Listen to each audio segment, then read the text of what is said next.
Hello, welcome to the program. The relations between Ukraine and Germany are essential in the process of Ukraine's path towards the West and in the conflict in eastern Ukraine.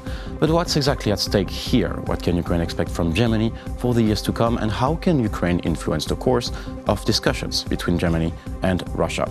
Now, joining us in the studio today to discuss this topic is Andrej Novak, expert on Eastern Europe. Thank you for joining us. Thank you for having me. So, last week, Angela Merkel met with Russian President Vladimir Putin, and international observers saw it as a way for both of the leaders to seek some sort of common ground.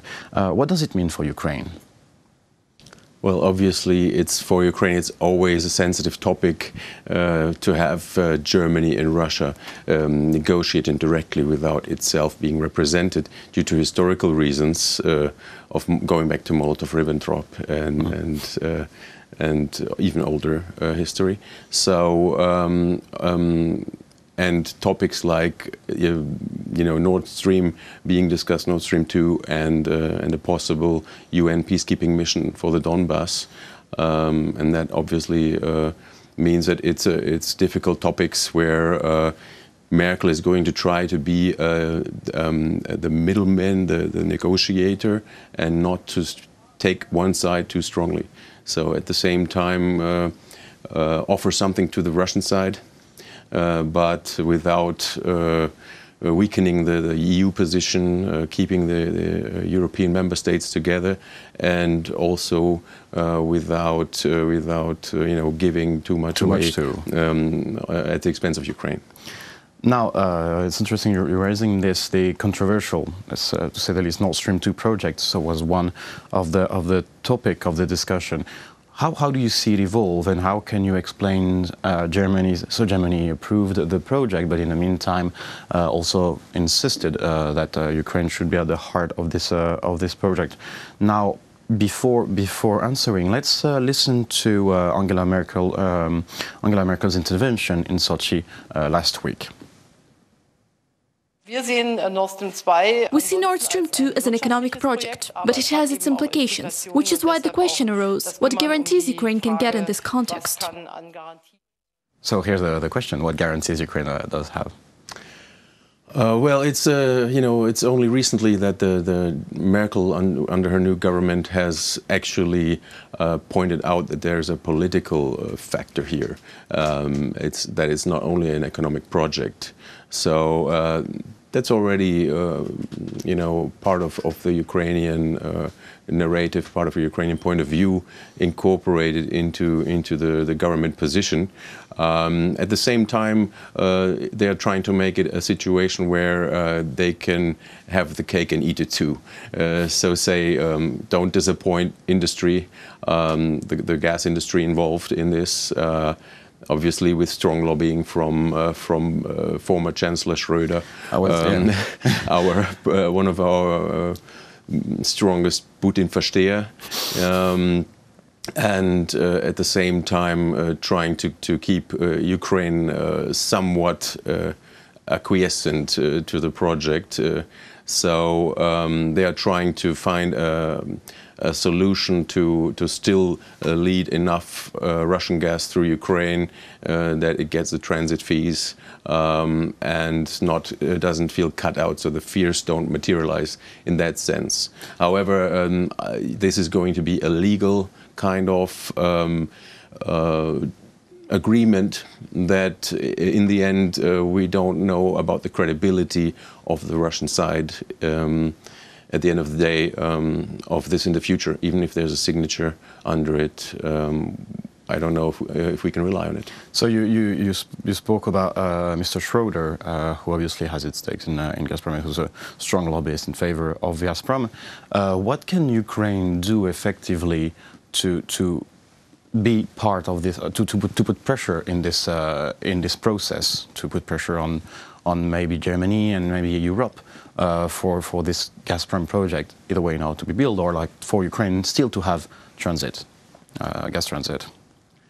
Well, I'm not sure if there's a lot of leverage that Ukraine has. I would just point out that Ukraine has to to keep arguing with international law and perhaps remind the German and the European public of Russia not being a reliable partner in some treaties on the Black Sea Fleet in Crimea or Russian-Ukrainian friendship and the like in the past, and therefore urge the European allies to be cautious. And also insist that there will always be sharing of gas within Europe and that Ukraine is going to be included in this. So the Kremlin won't have the option. Well, I'm just going to say that, you know, Kremlin controls Gazprom. The Kremlin won't have the option to simply cut off gas to Ukraine, which already is importing just most of its gas from the West. So. Now, you spoke about international law and the multiple, of course, violations of international law by Russia. Now, let's switch to another topic, and now let's listen to Angela Merkel, because we're going to speak about the conflict in eastern Ukraine. Let's listen to Angela Merkel speaking about the UN peacekeeping mission in Donbass. It was still in Sochi, and it was still last week. Auf der Ebene der Berater gibt es ständige Kontakte und on an advisor's level, there is constant contact, and I believe the next step in Ukraine should be to deal with the UN mission, to see if we can achieve a common mandate for a peacekeeping mission, which can then go to the Security Council. In such a case, surely the heads of state and government could meet again anytime. But there has to be substance and the possibility to present some kind of progress.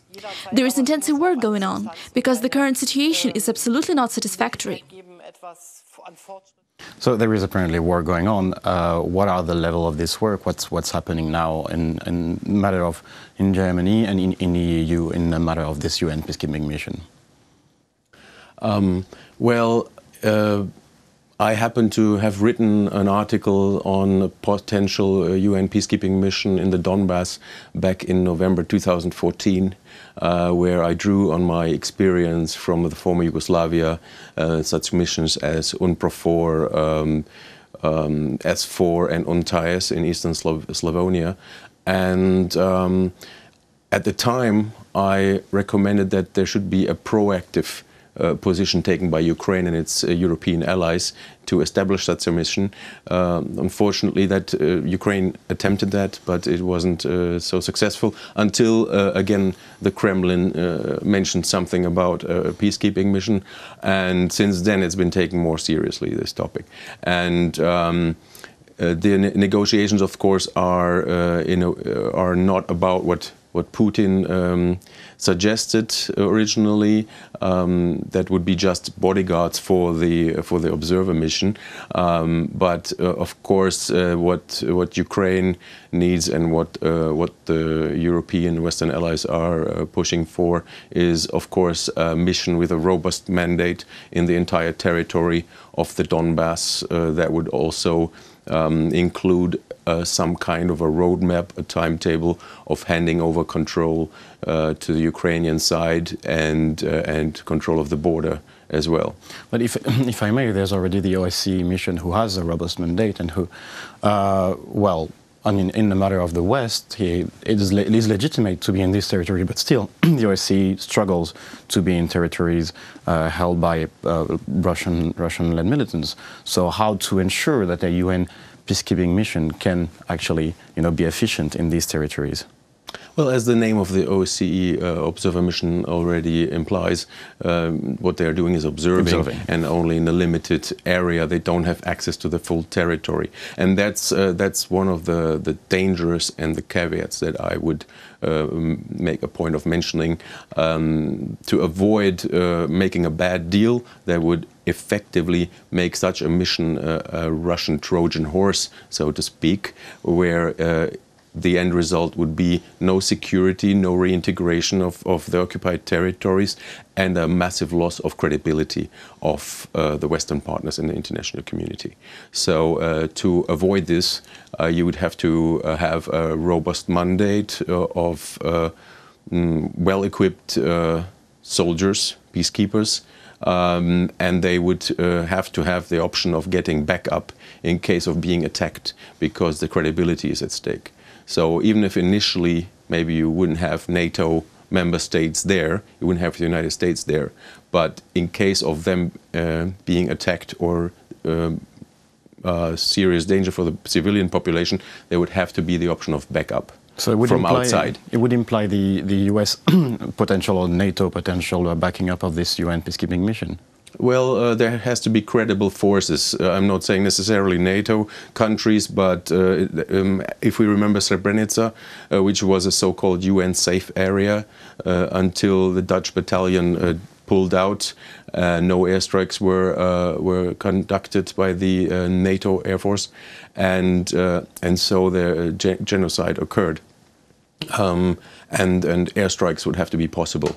In case of major infringements, major threats to the civilian population as well. So we don't repeat a Bosnian scenario of peacekeepers just ferrying people across Sniper Alley or a genocide or, well, some large-scale violence happening. Now, which brings me to my last question here. U.S. President Donald Trump showed sign of, let's say, weakening about Ukraine. You talked about potential backup if there is a UN peacekeeping mission.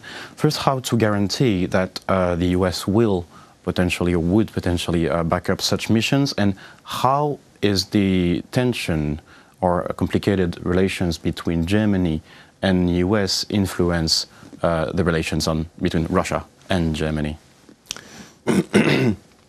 Well, I think despite some differences of opinion between the current US administration and the German government, I think that everyone's aware that we have a very deep, strong strategic relationship, common interests, and the rapport may be weaker than it has been with the previous US administration, but I think there are some things that we can agree on.